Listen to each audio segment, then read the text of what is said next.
আজ আমরা পড়ব সি ফিভার। ক্লাস 10-এর আমাদের মাধ্যমিকের পাঠ্য সি ফিভার লিখেছেন জন মেসফিল্ড। তো আগের দিন আমরা পড়েছিলাম মাই ওন ট্রু ফ্যামিলি না, তো ওটা পড়ার আগে যেমন কবি সম্পর্কে খানিকটা বলে নিয়েছিলাম, আজও সেরকম সেম বলবো। এই কবি জন মেসফিল্ড সে আগের জীবনে একজন কী ছিলেন, সেলর। হ্যাঁ, তো তিনি তার এই জবের সঙ্গে দীর্ঘদিন নাবিক অর্থাৎ সেলর অর্থাৎ নাবিক, তিনি জবের সঙ্গে দীর্ঘদিন যুক্ত ছিলেন এবং তিনি অবসর গ্রহণের পর তার এই নাবিক জীবনটাকে এত পরিমাণ মিস করতেন এবং তিনি সেই নাবিক জীবনে ফিরে যেতে চাইতেন বারবার। তার একটা সুন্দর প্রতিচ্ছবি আমরা এই সি ফিভার কবিতাটার মধ্যে দিয়ে পাবো। ঠিক আছে, তার আগে আরও একটা কথা বলতে হবে কবিতা শুরুর আগে। Narrator is first person, okay? The poet himself is the narrator here. Okay, so let's start.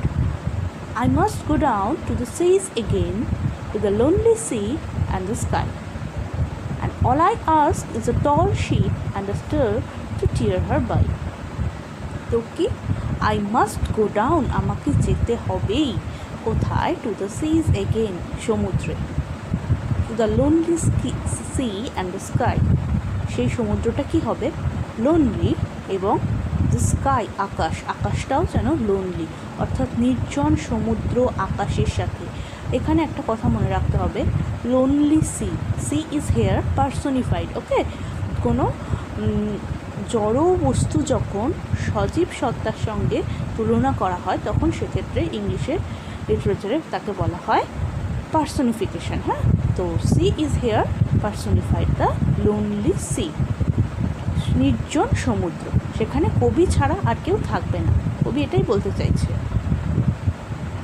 Next line, and all I ask is a tall ship and a star to steer her by.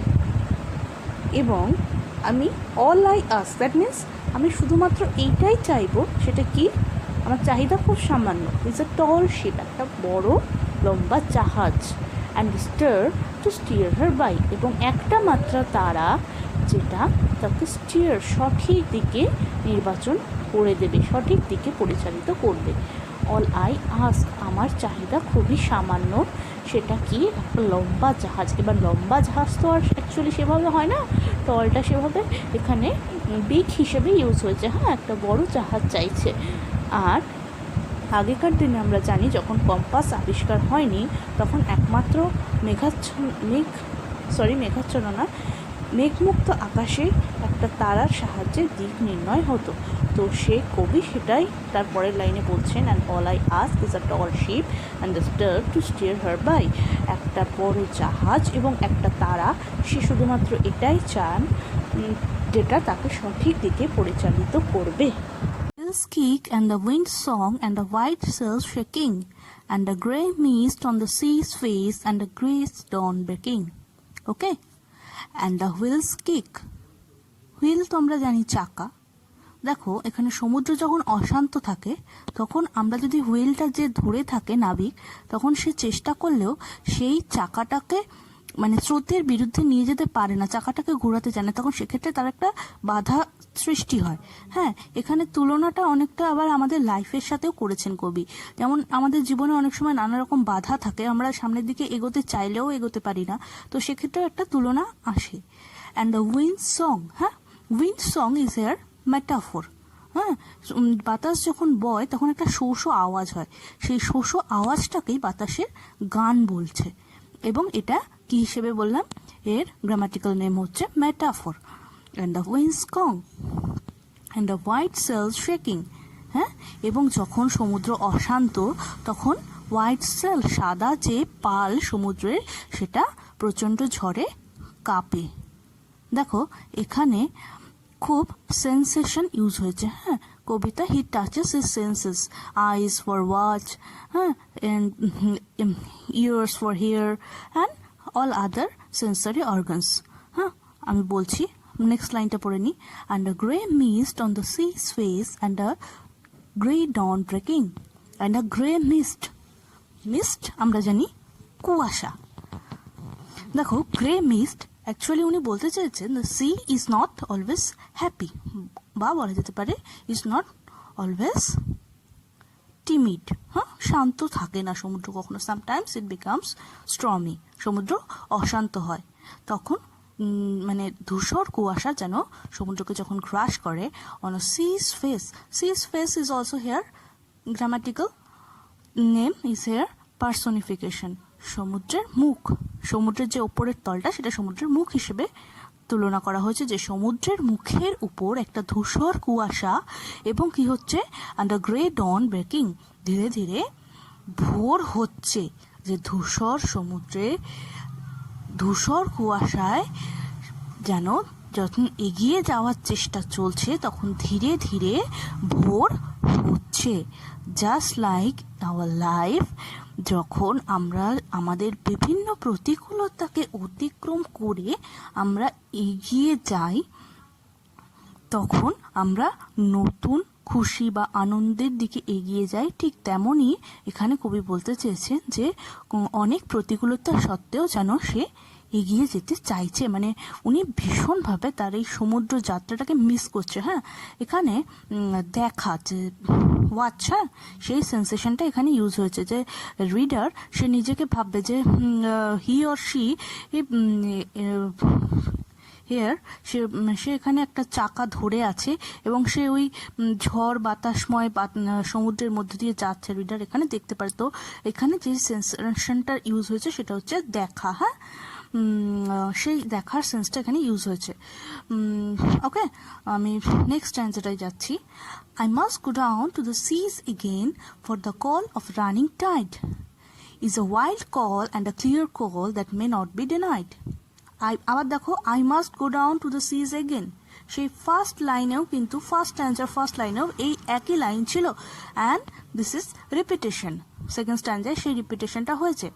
এবার আমি একটা কথা বলি যে একটা line যখন একটি কবিতায় রিপিটেড হবে তখন সেটাকে আমরা কবির মনের যে গোপন ইচ্ছা বা বাসনা সেটাকে এমফাসাইজ করে। হ্যাঁ, উনি একটা লাইন দুবার বলে বা বারবার বলে সেই জোরটা তার সেই ইচ্ছাটার উপর জোর দেয়। যেমন দেখো, আমরা অনেক সময় রেগে গেলে বা আমরা যে জিনিসটা বেশিবার বলি, রেগে গেলে না আমি এটা করবো না এরকম বলি, বা বলি যে হ্যাঁ আমি এটা চাই এরকম চাইটা অনেকবার বলি বা করবো নাটা অনেকবার বলি। ঠিক সেরকমই এক line I must go down to the seas again, সেই লাইনটা সেভাবে ইউজ হলো। হ্যাঁ, যে আমাকে সমুদ্রে যেতেই হবে for the call of a running tide. হ্যাঁ, সমুদ্রের ঢেউ একটার পর একটা আসতেই আছে, তো তাই বলছে যে সমুদ্রের ঢেউ, রানিং যে টাইড, সেই সমুদ্রের ঢেউয়ের ডাককে তার অমান্য করার সাধ্য নেই।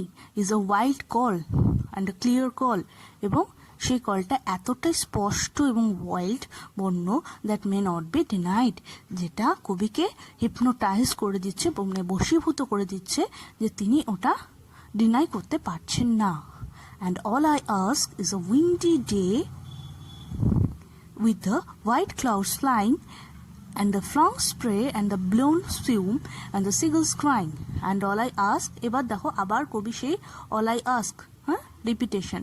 কি চাইছে? একটা বাতাসময় দিন, অনেক বাতাস থাকবে। আগেকার দিনে তো এত যন্ত্রপাতি ইঞ্জিন টিঞ্জিন ছিল না যে সাদা পালে বাতাস লাগবে, সেই বাতাস ভর করেই জাহাজটা এগোবে। হ্যাঁ, তো তাই জন্য কবি একটা বাতাস ভরা দিন চাইছে with the white clouds flying, যখন, এবং বাতাসটা কখন বইবে? যখন আকাশ পরিষ্কার থাকবে তখনই বাতাস বইবে না। And the flung spray and the blown spume and the seagulls crying. Flung হচ্ছে জোরে জোরে ছোড়া।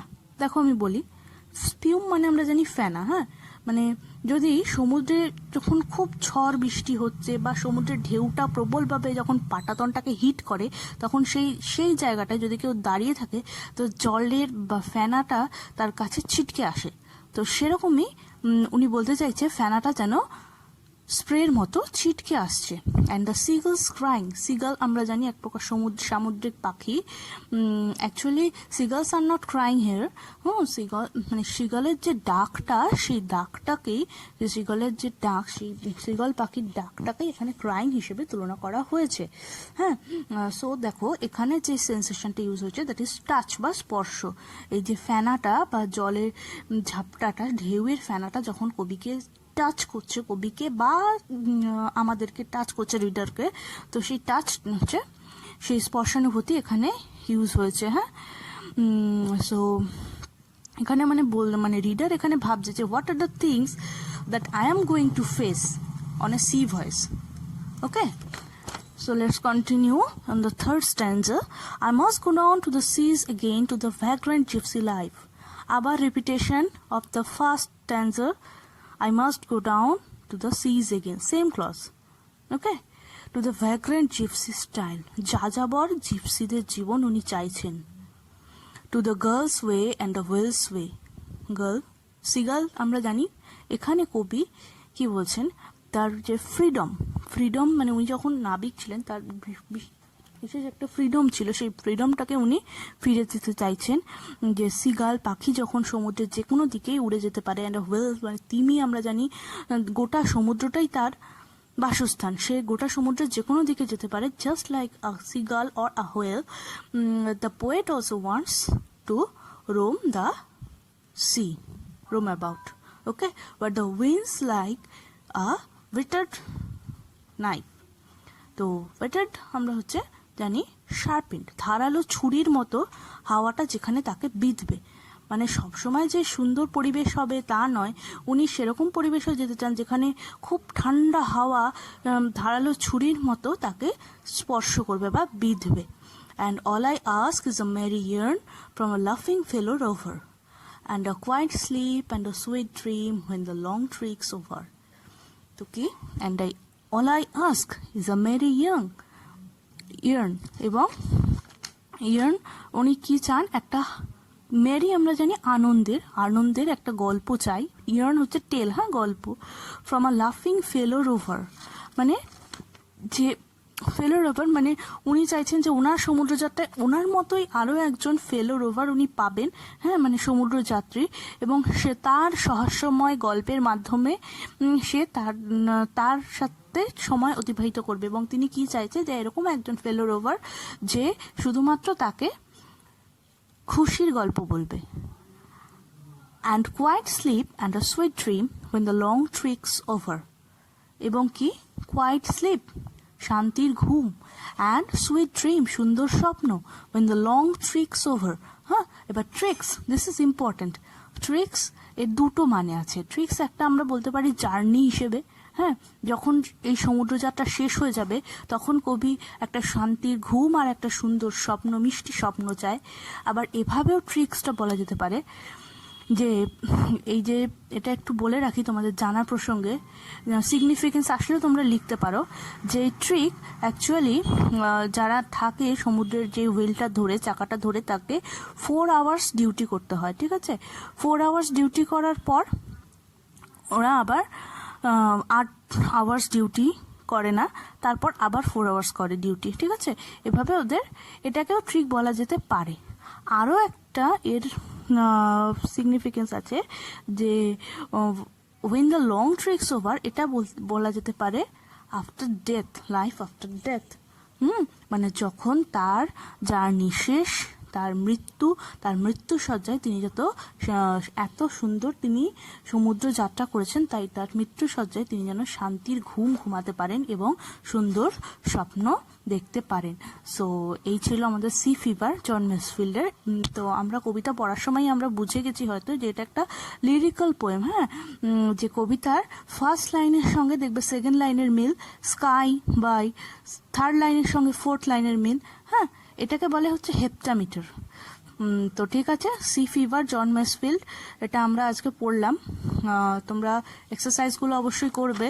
কোনো ভুল যদি বুঝতে ভুল হয় তাহলে তোমরা সেটা কমেন্ট বক্সে জানাতে পারো, আর ভালো লাগলে অবশ্যই লাইক করে দিও। Thank you.